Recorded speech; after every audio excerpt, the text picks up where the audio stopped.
Hello guys, আসসালামু আলাইকুম। কি অবস্থা সবার? আশা করি সবাই ভালো আছো। আজকে এই ভিডিওটা কে নিয়ে অবশ্যই তোমরা থাম্বনেল দেখেই বুঝতে পারছো যে আমার রুমটা ট্রান্সফরমেশন হইতেছে। তো আমার রুমটা কি ছিল ইতিমধ্যে তোমার স্ক্রিনে আমি শেয়ার করিতেছি, দেখতেই পারতেছো যে আমার রুমের কি অবস্থা ছিল, কি অবস্থা থেকে কি অবস্থা হবে। তো তোমরা নিজেরাও দেখে চমকে যাবা যে আসলে টাকা থাকলে আসলে সবই সম্ভব। তো কিভাবে কি করা যায় আর কিভাবে কি কত টাকা লাগছে খরচ, মিডল ইস্টে এবং রুম ডেকোরেট করতে কত টাকা খরচ হয় সব বিষয়ে আলোচনা করব, সাথে থাকো। আর যারা যারা এখনও সাবস্ক্রাইব করো না চ্যানেলটা সাবস্ক্রাইব করো, পেজে লাইক দাও আর পাশে থাকো। তো এখানে কাজ তারা শুরু করে দিছে, লাইটের জন্য হোল করতেছে, উপরে সিলিংয়ে লাইট বসাবে, মাপজোক করতেছে, সবই শুরু করে দিছে। তো এখানে আমার আব্বু ওয়াশিং মেশিন নিয়ে আসছে, এবার নতুন একটা ওয়াশিং মেশিন কিনে আনছে, আগেরটা খারাপ হয়ে গেছে। আর এখানে যে যে সাইডে ওয়াল দেখতেছো ওই ওয়ালে একটা বেসিন বসবে। হ্যাঁ, এখানে এখানে একটা বেসিন বসবে, হাত ধোয়ার জন্য কোনো বেসিন ছিল না। তো এখন আর কি আব্বু বলতেছে যে এখানে একটা হাত ধোয়ার জন্য বেসিন করে দিবে। আর নিচে যে ওয়াশিং মেশিনের নিচে একটা এই পায়া দেখতেছো, এটা পায়াটা নতুন বানানো হয়েছে। আর এই উপরে থাকে হলো আমার যে দুইজন কলিগ আছে, তো ওই দুইজন কলিগ থাকে। আর এখানে তারা সব কিছু গোছানো কাজ করতেছে। উপরে ইতোমধ্যেই হোল করা শেষ, এখন আর কি হোল থেকে আর কি ওয়্যারিংয়ের কাজ শুরু করে দিছে। আসলে ওয়্যারিংয়ের কাজটা আর কি খুব জটিল, কারণ উপরে স্পেসটা খুবই কম আর কি। উপরে আপনার হাদিদ হাদিদ বলতে আমরা লোহাকে বোঝাই, লোহার থাকার কারণে আর কি স্পেসটা খুবই কম, তাই তাদের খুব কষ্ট হইতেছে ওয়্যারিংটা করতে। তারপরেও তারা ওয়্যারিংটা করতেছে, এই পাশ থেকে নিয়ে দেন আবার ওই পাশ থেকে বের করতেছে। এই তো এইভাবেই কাজ চলতেছে। তো সব কিছু শেষে ভাবলাম আব্বু আর আমি একটু বাইরে যাই, বাইরে কিছু কেনাকাটা আছে, বেসিন কিনতে হবে, কার্পেট কিনতে হবে। তো এখন আসছে এখানে কিছু মাল সামান নিতে। তো এখান থেকে মাল সামান নিয়ে দেন এগুলো হলো আপনার ইলেকট্রিক কিছু জিনিসপত্র। তো ওই যে রুমে যে কাজ করতেছে ওগুলো, যে উপরে যে লাইটগুলো আছে লাইটগুলো নিব, দেন আরও কিছু কিছু জিনিসপত্র লাগবে ওগুলো নিব। দেন এখান থেকে নেওয়ার পর আবার যেতে হবে কার্পেট নিতে। রুমের যে কার্পেট, উপর যে সিলিং যে কালার রং করবো ওই ওই সেম কালার রংটা নিজে কার্পেট করব। তো আই থিঙ্ক ভালো হবে। আর সিলিংয়ের বাইরে আপাতত ওই লাইটটা মেবি লাগাবো না, এখন আপু বলছে যে সামনের মাসে লাগাবে। ওই চারদিকে যে এলইডি লাইটটা হবে, এলইডি লাইটের কথা বলতেছে। তো সবাই ভিডিওতে থাকো, দেখো, দেন আমার ফুল রুমটা দেখবা শেষ পর্যন্ত কেমন হয়। তো আমরা এখন বেসিন নিতে আসছি এই দোকানে। তো বেসিন দেখলাম, আমার রুমের বাইরে যে একটা বেসিন দরকার, তো বেসিন নাই হ্যান্ড ওয়াশ করার জন্য। দেন এই বেসিনটা চিন্তা ভাবনা করতেছি, চিন্তা ভাবনা কি এটাই আর কি নিব। দেন ওই যে আমি আমাকে দেখা যেতেছে, এই যে আমি একটা মিরর কেনার চিন্তা ভাবনা করতেছি, যে লাইট যে মিররগুলো আছে এগুলো এলইডি মিরর, লাইট মিরর, এই মিররগুলো কিনবো একটা আমি, দেখি পরে, এখন না।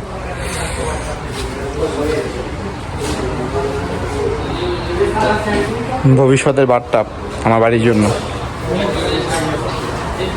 বেসিন কিনা যখন শেষ তখন কার্পেট কিনতে যেতেছিলাম। তো যাওয়ার সময় দেখি কি একটা মানে আকাশে রকেট যাইতেছে। তো পরে আমি জিজ্ঞাসা করলাম আব্বু রকেট মানে বুঝলাম না এটা কি। পরে আব্বু বললো যে এটা কি আজকে স্যাটেলাইট লঞ্চ হয়েছে, তো স্যাটেলাইট আর কি Saudi পাঠাইতেছে।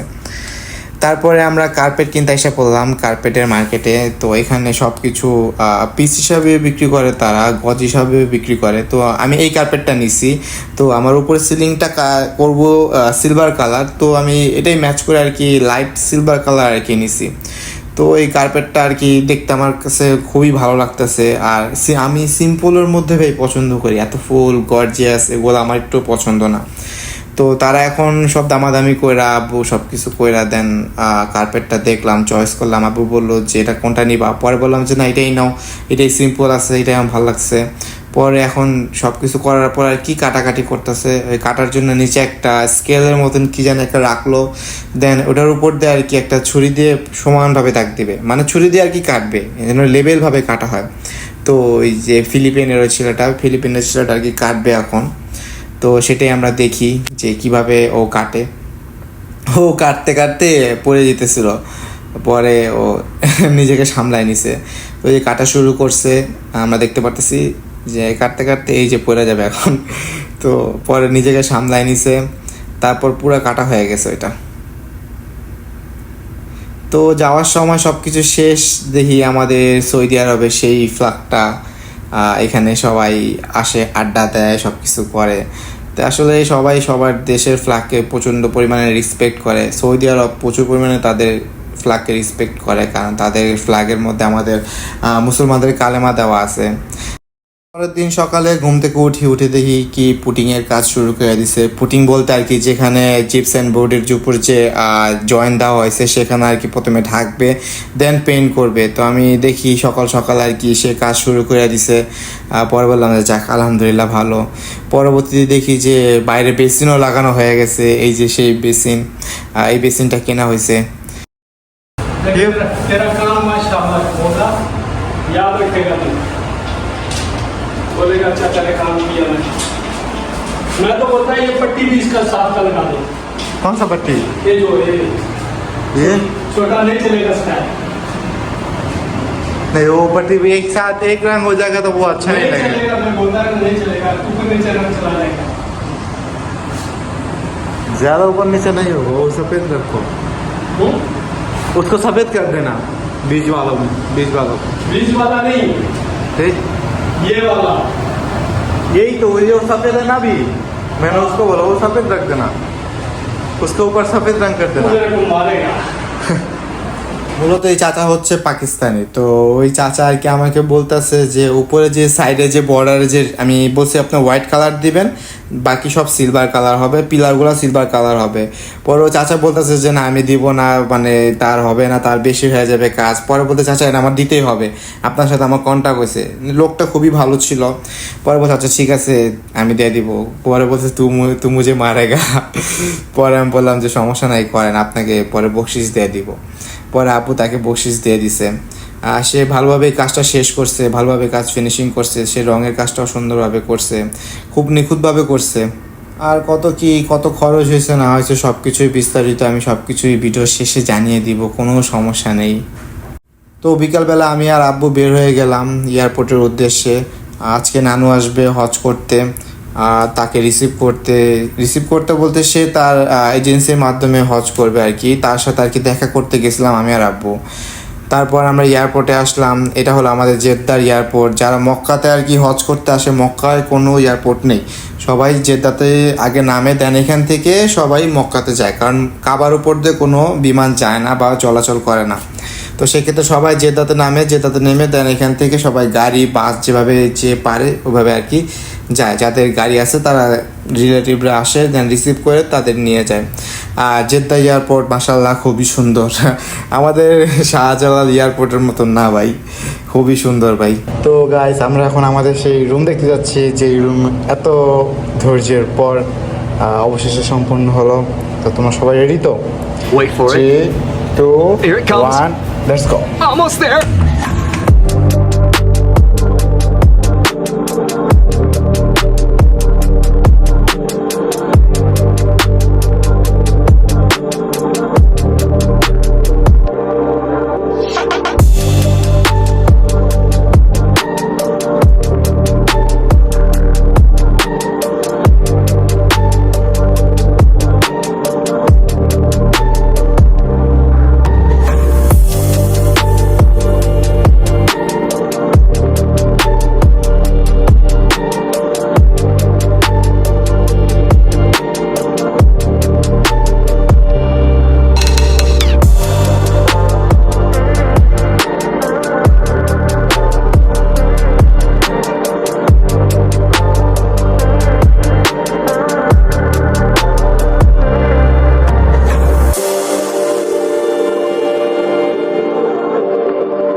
Finally that's my room.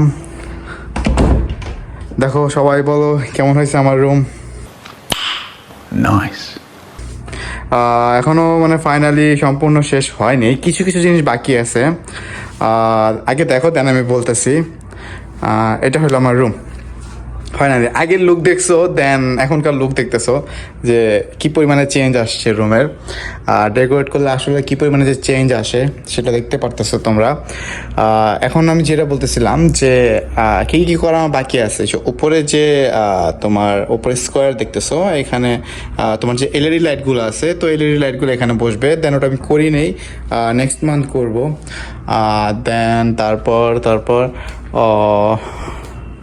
তারপর এখানে বাকি আছে তোমার, এখানে একটা ডিজাইন করবো আমি ওয়ালে, ডিজাইন করাটা বাকি আছে। তারপর এখানে মেইন যে পয়েন্টটা সেটা হলো যে এখানে জিনিসটা সবই ভালো লাগতেছে, বাট এখানে যে আগে যে ছিল সেই ক্ষেত্রে আর কি মানে একটু ভালো লাগতেছে না। তো ভাবছিলাম যে এসিটা চেঞ্জ করব, পর ভাবলাম যে না এখন না, পরে এসি চেঞ্জ করব। তো এখন আপাতত করব কি যে এখানে একটা হোয়াইট বোর্ড লাগিয়ে দিব, হোয়াইট বোর্ড লাগিয়ে দেওয়ার পর দেন এখানে যে স্কোয়ার করে এসিটা আছে এই শেপটা কেটে দেবো, দেন খুবই ভালো লাগবে। ফাইনালি আমার রুম, এটা হলো আমার বসার জায়গা। আমি এখানে কাজের যখন নামাজের ছুটি দেয়, নামাজের ছুটি বলতে নামাজের টাইম আমাদের আধা ঘন্টা হাফ আওয়ার বন্ধ থাকে। তো ওই বন্ধ সময় আমরা আর কি সবাই নামাজ 10 মিনিট তো লাগে না, 10 মিনিট নামাজ পড়ার পর দেন আমরা রেস্ট করি। তো এটা হলো আমার সেই চেয়ার, যে চেয়ার আমি এখন থেকে এসে রেস্ট করতে পারবো। যদি চেয়ারে বসতে না ভালো লাগে, আমি আমার এখানে এক্সট্রা একটা বেড করেছি। রুম কিন্তু এটা আমার, আমি ছাড়া এই রুমে কেউ থাকবে না। এটা হলো আমার মেইনলি আমার বেড। দ্যাটস, আর আমি ফ্লোটিংয়ে ঘুমাইতে খুব ভালোবাসি ভাই, কারণ ব্যাচেলার লাইফ স্পেন্ড করছি, খুব ভালো ছিল আমার সেই লাইফটা ফ্রেন্ডদের সাথে। তো ব্যাচেলার লাইফে ঘুমাইতে এখন ওই বেড আর ভালো লাগে না। বেড আছে, দেন আমি ওটা বাইরে রেখে দিছি স্টোরে।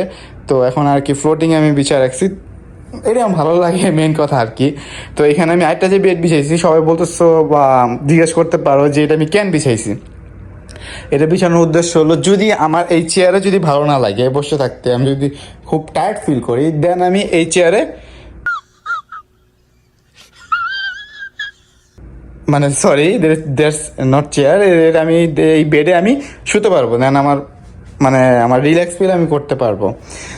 আর মেইন কথা হলো ভাই, আমি ভিডিও করতে পারি না কারণ কাজের প্রচুর পরিমাণে প্রেশার থাকে, তোমরা জানো।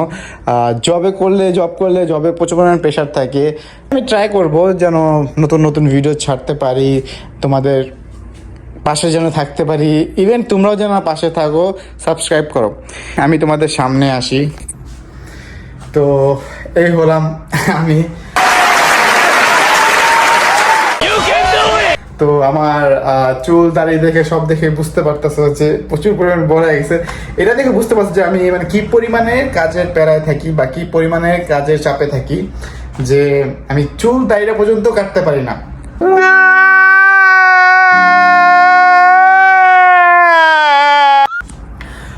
দ্যাটস ওয়াই তোমরা কিছু মনে করে না, যত তাড়াতাড়ি সম্ভব আমি ভিডিও ছাড়বো, নতুন ভিডিও মেক করবো। অ্যান্ড তোমাদের আরেকটা কোশ্চেন হবে তো বা তোমাদের মাথার মধ্যে ঘুরতে আছে যে আমার এই রুম ডেকোরেট করতে আমার কয় টাকা খরচ গেছে বা কি, বা সৌদি আরবে একটা রুম ডেকোরেট করতে বা এরকম একটা রুম যদি আমি মেক করি তাহলে কত টাকা খরচ যেতে পারে। তো সেক্ষেত্রে আমি তোমাদের জানিয়ে দিচ্ছি যে আমার এই রুমটা টোটালি বাংলা টাকা যদি হিসাব করি তাহলে 1,20,000 টাকার মতন খরচ হয়েছে।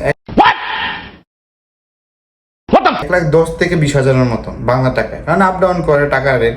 তো সৌদির হিসাবে তোমার 3,500 রিয়ালের মতন খরচ হয়েছে আমার এই রুম। শুধু রুম না, বাইরে বেসিন করা হয়েছে, দেন টুকটাক কাজ করা হয়েছে, সব মিলে আর কি এত টাকা খরচ গিয়েছে। তারপরে এখনো টুকটাক জিনিস বাকি আছে, যেগুলো বললাম, লাইট লাগানো বাকি আছে, এটা পিছনে লাইট লাগানো বাকি আছে। তো আরেকটা কথা সবাই মনে করতেছে হয়তো বা সেটা সম্পূর্ণ টাকা আর কি আমি দিছি। হ্যাঁ, টাকাটা আব্বু এখানে আসছিল, আব্বু এসে আব্বুর হাতে সব কিছু খরচ করছে, বাট সে খরচ করছে, দেন বিলগুলা নিয়ে গেছে। দেন বিলগুলা মানে আমাদের যে হেড অফিস আছে সেখানে যদি সাবমিট করার পর সেখান থেকে আর কি আব্বুকে টাকাগুলো দেওয়া হবে। যে মেমোগুলো নিয়ে গেছে সেই মেমোগুলো আর কি অফিসে দিলে দেন সেখান থেকে আর কি আব্বুকে টাকাগুলো ব্যাক করে দিবে। তো আমরা বলতে পারি আমার রুমটা সম্পূর্ণ স্পন্সর করছে বা সম্পূর্ণ মেক করছে আমার কোম্পানি। যে আমার কোম্পানির নাম মাজদার। আমি আলহামদুলিল্লাহ আমার কোম্পানিতে আমি আছি, খুব ভালো আছি। আর বিশেষ করে ভাই আমার আব্বু এতটা পরিমাণে ভালো একটা মানুষ, তার জন্য সবাই দোয়া করবা। কারণ আমি নিজে খুব গর্ব করি তার সন্তান। কারণ আমার দেখা ভাই, আমি অনেকে বাপ মা দেখছি বা অনেকে দেখছি, আমার ফ্রেন্ড সাইকেল দেখছি, বাট আমার বাপের মতন হয়তো বা কেউ বাপ পাবে না। কারণ সে আমার জন্য যতটুকু করছে বা করতেছে, সে আমাকে খুব ভালোবাসে। যদি ভালোই না বাসতো তাহলে সৌদি আরবে যারা আর কি জব করে যাই করে এক রুমে দুজন শেয়ার করে, দুজন না কমপক্ষে দুজন, 3 থেকে 4 জন শেয়ার করে বেড শেয়ার করে থাকে, সেখানে আমার এমন একটা রুম, আর কি লাগে ভাই, আর কিছুই লাগে না। তো বাদ দাও, দোয়া করো। আমার আব্বু রিসেন্টলি অপারেশন হয়েছে চোখে, তো তার জন্য দোয়া করবা, সে যেন ভালো থাকে, সুস্থ থাকে, আমিও যেন ভালো থাকি, সুস্থ থাকি। তো আজকে এই পর্যন্তই, বেশি কথা বলবো না, ভিডিওটা হয়তো বা লং হয়ে গেছে। তো নেক্সট ভিডিও যেন তাড়াতাড়ি পাওয়া, সেই জন্য সাবস্ক্রাইব করবা। অ্যান্ড কমেন্ট তো আছে, যদি কোনো কিছু প্রশ্ন থাকে জানার জন্য সৌদি আরব বিষয়, তো অবশ্যই কমেন্ট করবে, দেন আমি তোমাদের জানা দিব। প্রচণ্ড পরিমাণে গরম হতে এসি ছাড়তে হবে, কারণ এসি ছাড়লে প্রচণ্ড পরিমাণে নয়েজ হবে, তাই এসিটা আমি অফ করে রাখছি। আজকে এই পর্যন্তই, নতুন একটা ভিডিওর জন্য অবশ্যই সাবস্ক্রাইব করে দিবা, লাইক কমেন্ট তো আছেই, দেন করবা, অবশ্যই পাশে থাকবা। আল্লাহ হাফেজ, আসসালামু আলাইকুম।